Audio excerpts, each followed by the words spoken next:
दोस्तों सोचो अगर आपका कल मोबाइल फोन बंद हो जाए, लैपटॉप चला जाए, टीवी भी ना चले और कार भी ना चले, क्या करोगे?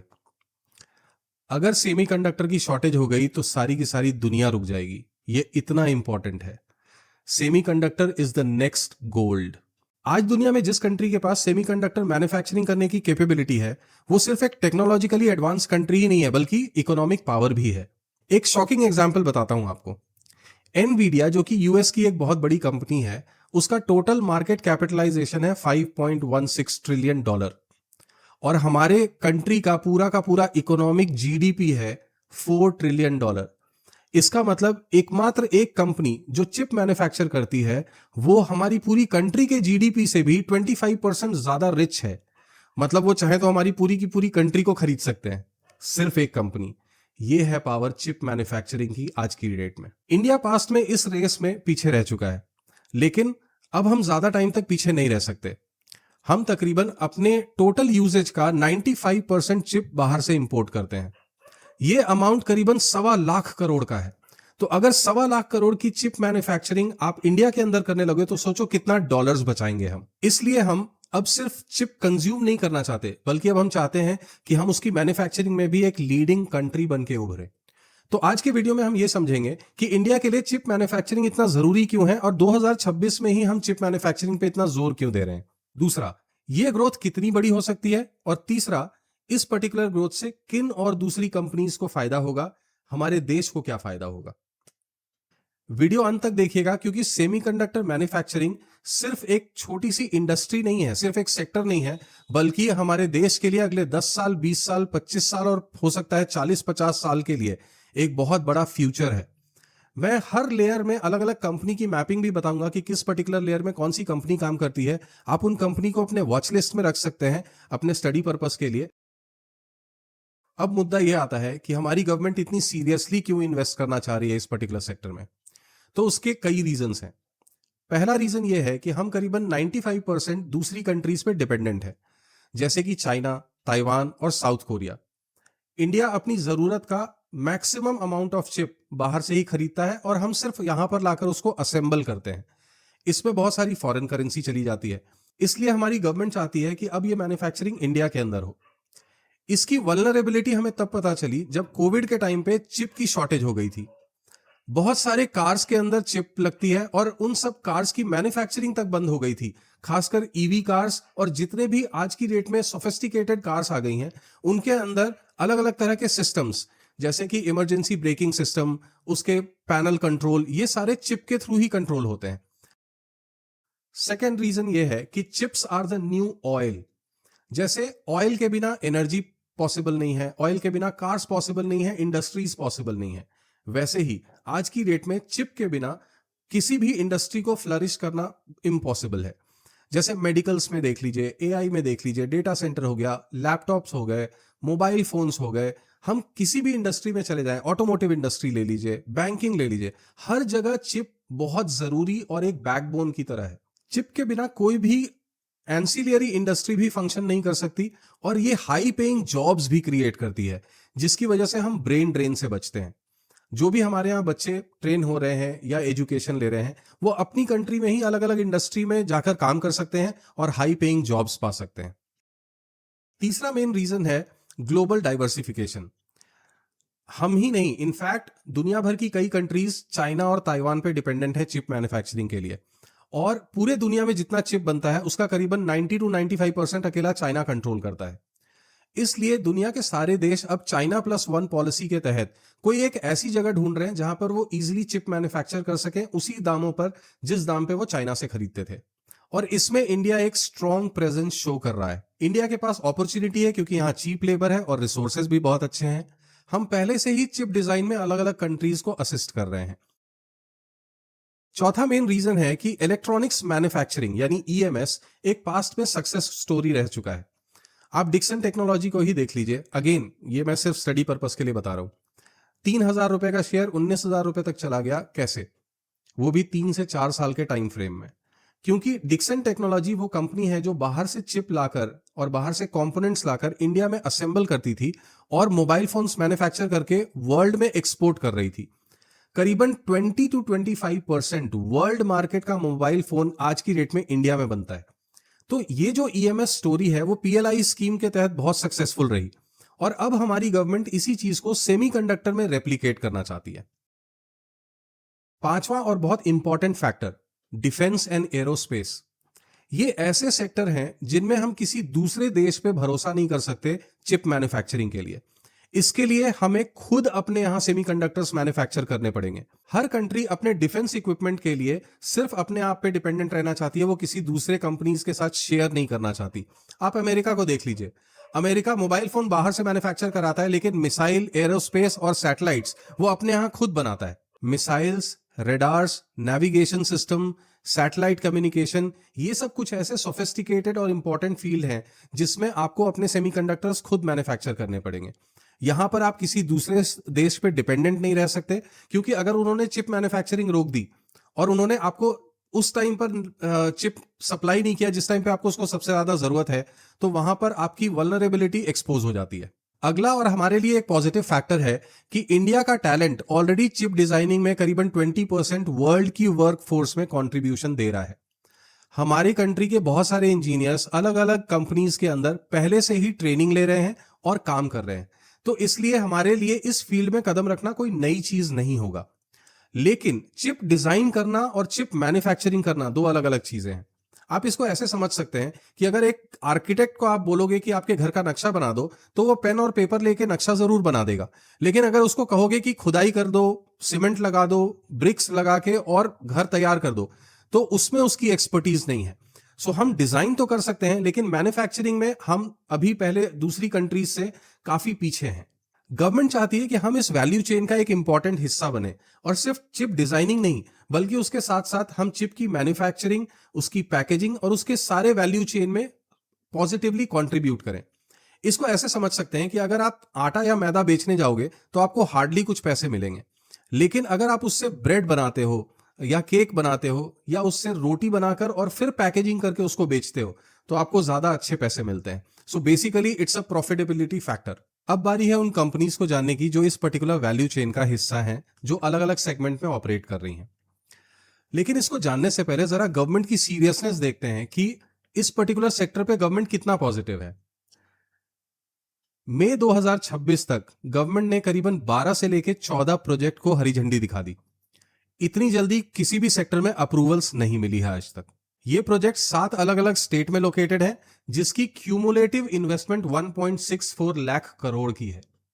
इंडिया अभी लीडिंग एज लॉजिक चिप नहीं बना पा रहा है, जो कि जनरली सोफिस्टिकेटेड मोबाइल फोन्स और दूसरे एआई एक्सेलरेटर्स में यूज होते हैं। इनकी एक्सपर्टीज चाइना और ताइवान, साउथ कोरिया के पास है। लेकिन हम वो चिप इस समय बना रहे हैं जो जनरली कार्स के अंदर, ईवी के अंदर, बैटरी मैनेजमेंट सिस्टम के अंदर, कैमरास के अंदर, इन सब में लगती हैं, और ये भी वर्ल्ड चिप एक्सपोर्ट का ऑलमोस्ट 50% कंट्रीब्यूट करते हैं। अभी हमारी एक्सपर्टीज उतने स्मॉल चिप मैन्युफैक्चरिंग में नहीं है, लेकिन जिस तरह की टेक्नोलॉजिकल एडवांसमेंट हो रही है और जितनी तेजी से इंडिया इस फील्ड में बढ़ रहा है, मुझे ऐसा लगता है कि अगले 5-6 साल में हम उस चिप तक भी जरूर पहुंच जाएंगे।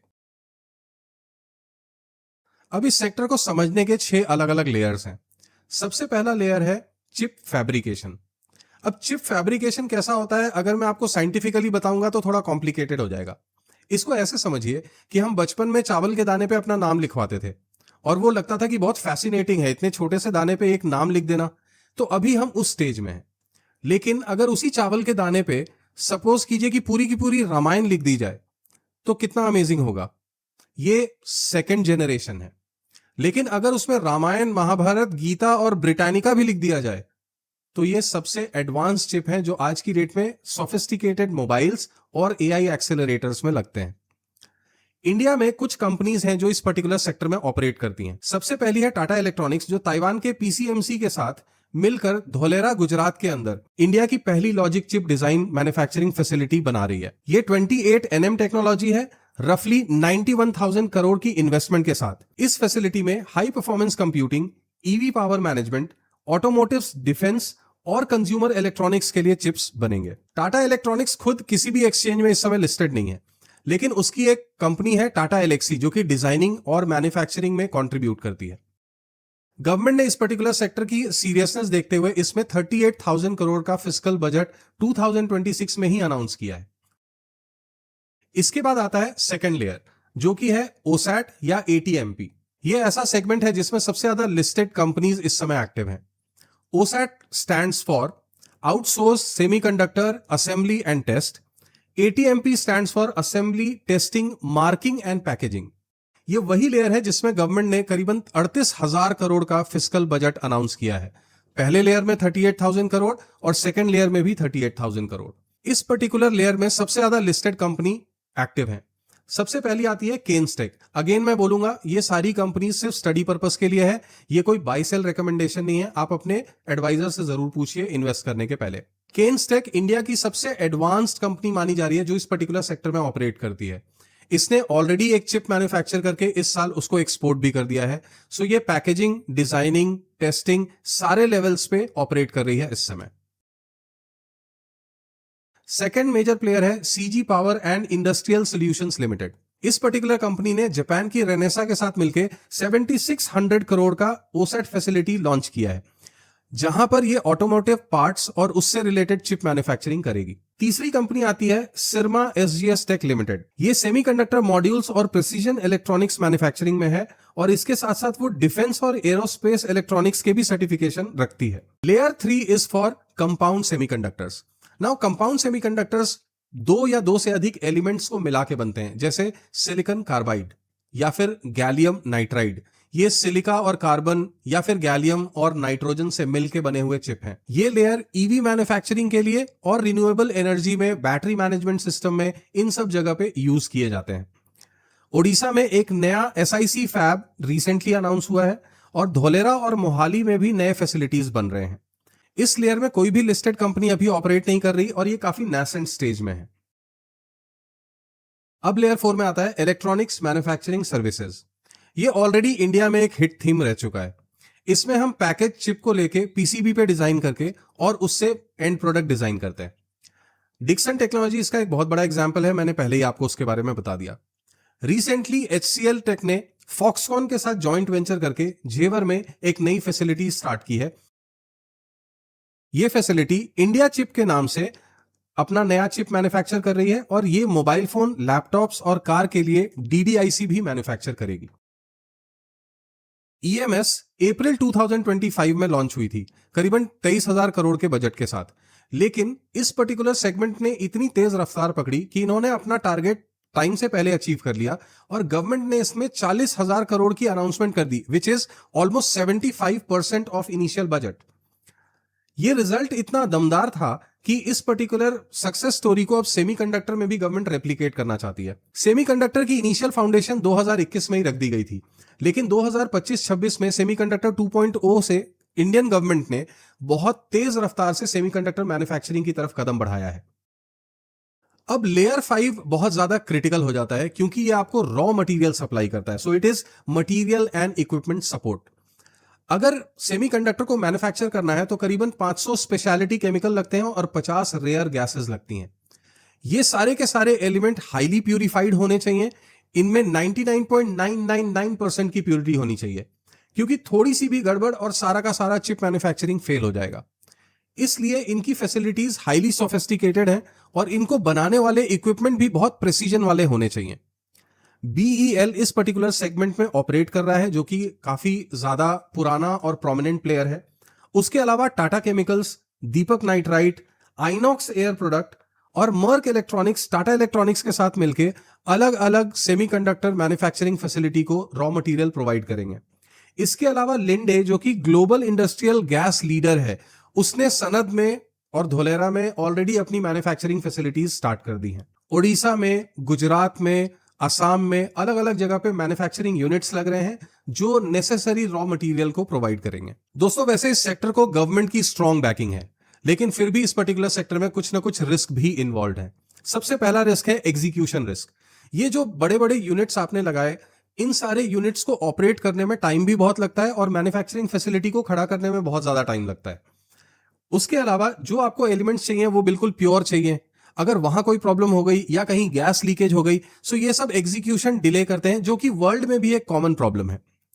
दूसरा है, ये एक बहुत कैपिटल इंटेंसिव प्रोसेस है जिसके अंदर बहुत ज्यादा पैसा लगता है, बहुत सारा डेट भी इन्वॉल्व होता है।